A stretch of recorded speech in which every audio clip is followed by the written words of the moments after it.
Ninja 650. May nagpalit ng LED na ilaw. Ito yung original na ilaw niya, masyadong mainit, kaya kinakailangan palitan ng LED. So nakabili kami sa Shopee. Ito yung brand ng LED na inilagay namin para dito sa aking Ninja 650. Yan po ang si James ang nagkakabit po ng ating headlight na LED na para siguradong malakas at hindi masyadong mainit sa lens ng aking motorsiklo. So baka yung mga gustong magpalit dyan ay para hindi mag-crack yung lens ng inyong motor ay pagpalit na kayo ng LED para sigurado. Yan, napakaganda po yung ilaw niyan lalo na sa gabi. O tingin naman dyan, James. O yan, si James ang aming master, kumbaga master ng motorsiklo. Yan. Yan po yung aking Ninja 650. Konting upgrade na po yan. Naka SC5 na rin po yan.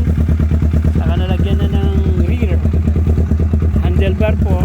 Tapos para sa mudguard, para hindi natalsik yung putik. Saka malinis na yung kanyang likod po. Yan. Yan. Pag may kailangan lang kayong papagawa, message na lang kayo para sa service ni James na nagme-maintain ng aking Ninja 650. Yan.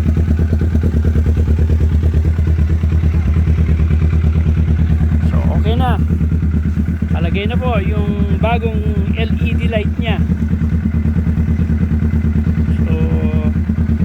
Sa mga susunod na upgrades po ay ipopost ko uli yan para makita nyo yung mga pwedeng gawin sa ating mga motorsiklo. Yan.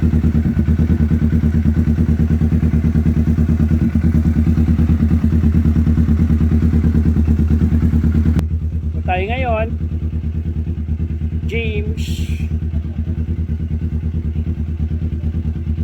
Kalimutan, Rich Po Moto Addict soon.